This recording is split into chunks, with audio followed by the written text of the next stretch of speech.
Frustration को मारना है, रिबाउंड में एक और शादी कर लिए। तू नहीं तो कोई और सही, तेरे को दिखाने के लिए मैं दूसरी शादी कर रहा हूं।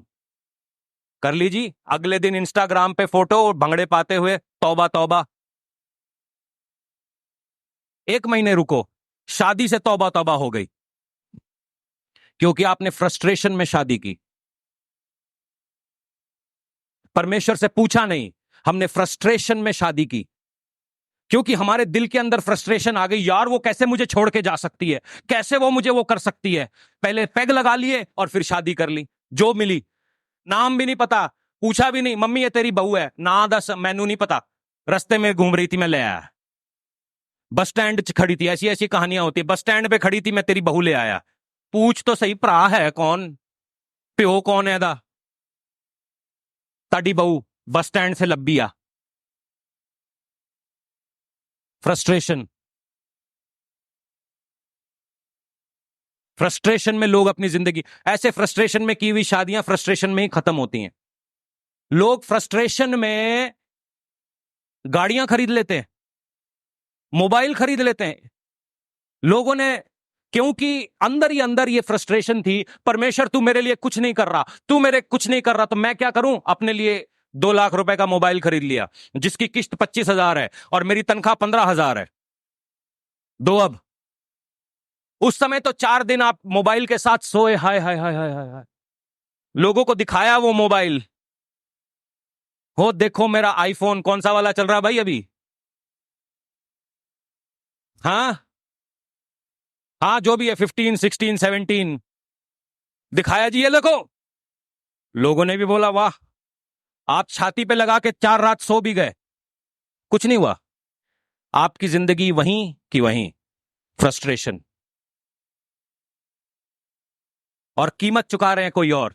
चुकानी पड़ेगी क्योंकि लिया है। लोगों ने गाड़ियां मोटरसाइकिलें खरीदी हैं ऐसे चक्कर में, फ्रस्ट्रेशन में आके। अब्राहम बड़ा एग्जाम्पल है, फ्रस्ट्रेशन में कुछ ना करो। आपको जिंदगी में लोग ऐसे मिलेंगे कि वो खुद फ्रस्ट्रेशन में है और आपको धक्का देकर ऐसी जगह पर ले जाते हैं जहां आपकी जिंदगी दूबर हो जाती है। आपको धोखा देंगे, आपसे पैसे उधार लेंगे और उसी पैसे से नई चमकीली ड्रेस पहन के शादी पहुंच जाएंगे और आप ही को चिढ़ाएंगे। आपसे पैसे उधार लेकर वो मोबाइल फोन खरीदेंगे और आप ही को बाद में दिखाएंगे, आपसे पैसे उधार लेकर। आप सोचोगे यार मैंने सोचा था इसका बेटा बीमार है, मैंने दे दिया, अब ये तो यहां घूम रहा है शिमले। ऐसा हुआ हाडे नाल। अ, अ, कोरोना के बाद एक फोन आता है कि जी हमारे घर में राशन नहीं है, राशन नहीं है, मेरे बच्चे, मैं सुसाइड करने वाला हूं, पास्टर जी मैं सुसाइड करने वाला हूं।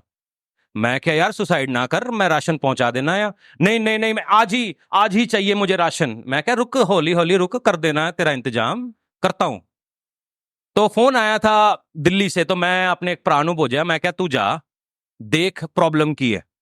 इतना फोन कर, 15 फोन, दनादन दनादन दनादन दनादन, मैं अभी मरने जा रहा हूं, मैं अभी मरने जा रहा हूं। मैं, हमारे एक भाई थे, मैंने कहा तू इस जगह पे जा, मैंने कहा एड्रेस दो हम आते हैं। तो बात थी ये शायद शनिवार की, और कह रहा मैं पास्टर हूं। अब जब कोई बोलता है मैं पास्टर हूं तो मेरे ऊपर और डबल प्रेशर कि भाई हमारे किसी भाई को कुछ होना नहीं चाहिए, पहुंचो। मैंने भाई को भेजा वहां पर, बोल रहा भैया यहां तो कोई है नहीं। मैंने कहा क्यों, कहां गए, पड़ोसियों से पूछ, कुछ गड़बड़ तो नहीं होगी। पड़ोसी कहते जी वो शिमला गए हैं छुट्टी मनाने।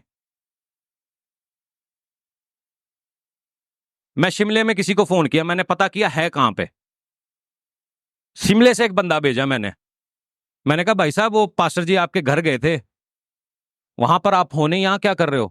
कहता परमेश्वर का आत्मा मुझे यहां ले आया प्रेयर के लिए। वो अच्छा था मैं नहीं था वहां पे,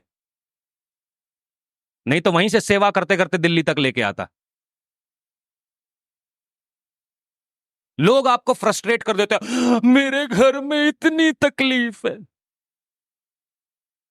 मेरी भी तकलीफें सुनो भाई, मैं किसको सुनाऊं? और जब असलियत देखते हो, कुछ नहीं है। शिमले बैठा हुआ भाई कह रहा मैं पास्टर हूं। कौन सा पास्टर अपनी चर्च को छोड़ के शिमले बैठ सकता है भरी गर्मी में? नहीं। हो सकता है आपके घर में तकलीफ है, आप मुझे नहीं बताओगे तो किसको बताओगे? और कोई है नहीं। अगर मेरे पास तकलीफ है, मैं आपको नहीं बताऊंगा तो किसको बताऊंगा? ये परिवार है, ऐसे ही चलता है। मगर कुछ लोग होते हैं जो इसका फायदा उठाते हैं। आपको इतना वो फ्रस्ट्रेट कर देंगे। मैं पहले दिन अपनी नौकरी पे गया, वहां पर एक बंदा मिला मुझे। वो लोग सब एमबीए और पता नहीं बड़ी बड़ी विदेशी डिग्रियां लेके वहां बैठे हुए थे सालों से। मैं दिल्ली यूनिवर्सिटी का ग्रेजुएट, 22 साल का एक लड़का वहां पहुंच गया। कहता यहां कुछ नहीं रखा, पहले दिन ही। यहां क्या करने आया है? यार हम यहां पे 10 साल से बैठे, हमारे को कुछ नहीं मिला। तू क्या करने आया? जा बाहर और नौकरी देख। मैं पहले दिन ही सोच रहा हूं यार सही में मैं गलत जगह आ गया यार। मैं बिना बात के ही फूल रहा था कि मुझे टाटा में नौकरी मिल गई, टाटा में नौकरी मिल गई, यहां कुछ नहीं है। नीचे उतरा मैं। नीचे उतर के मैं सोच रहा हूं मैं पहले दिन यहां आया हूं, ये आदमी मेरे को फ्रस्ट्रेट कर रहा है कि कुछ नहीं है। ये खुद 10 साल से यहां बैठा है। मैं मैं वापस गया। मैं क्या पाजी आप 10 साल से यहां क्या कर रहे हो सर? आपके पास तो डिग्री भी मुझसे ज्यादा वाली है, आगे क्यों नहीं जाते? लोग हैं आपको ऐसा धक्का देंगे, आपको धक्का देंगे ऐसे। यूसुफ की कहानी से आपको क्या मिलता है? यूसुफ के भाई थे, उन भाइयों को उसने गलती से जाके बता दिया कि परमेश्वर मुझे उठाने वाला है। सुनना मेरी बात, कभी भी किसी को ऐसा बात ना कहो जो आपके दर्शन को नहीं समझता, जो आपके परमेश्वर को नहीं जानता। उससे परमेश्वर की बातों को कर, गहरी बातों को करना आप बेवकूफी है। यूसुफ ने अपने भाइयों को बोल दिया परमेश्वर मुझे उठाने वाला है। भाई नाराज हो गए, भाई ने उसको उठा के बेच दिया। भाइयों ने उसको उठाकर बेच दिया। बेचने के बाद यह बंदा खुद फ्रस्ट्रेट हो गया। जिसके घर में बेचा गया उस घर के अंदर गलत रेप का इंजाम, जो काम उसने किया नहीं था, जेल में पहुंच गया और जेल में फ्रस्ट्रेट होता रहा। मगर एक बात खूबी थी यूसुफ की, यूसुफ ने कभी परमेश्वर के बारे में यह नहीं कहा हाय रब्बा तू मेरे नाल ऐदा क्यों किता, मैं केदियां बुलाइयां कितियां, मैं केड़ियां बुलाइयां कितियां, केड़े वेले तू मैनू पैदा किता। कदे नहीं किया। खुश था। जब कभी भी आप फ्रस्ट्रेशन से होकर गुजर रहे हैं, शुक्रिया अदा करना ना भूलें, क्योंकि एक सेकंड में सिचुएशन को बदलने वाला परमेश्वर है। वो देख रहा है आप अपने फ्रस्ट्रेशन में क्या करते हो। लोग फ्रस्ट्रेशन में नशे की आदतें लगा देते हैं, लोग फ्रस्ट्रेशन में पोर्नोग्राफी में चले जाते हैं क्योंकि दिमाग हमारा कहता है यार ठंडा होना है। लोग फ्रस्ट्रेशन में शादी के बाहर इश्क कर लेते हैं। लोग फ्रस्ट्रेशन में, ये फ्रस्ट्रेशन है। फ्रस्ट्रेशन मालूम है क्यों हो रही है? क्योंकि आप अपने आप से प्यार नहीं करते। अगर आप अपने आप से प्यार करते तो आप अपनी पत्नी से भी प्यार करते, अपने बच्चों से भी प्यार करते और परमेश्वर से सबसे ज्यादा प्यार करते।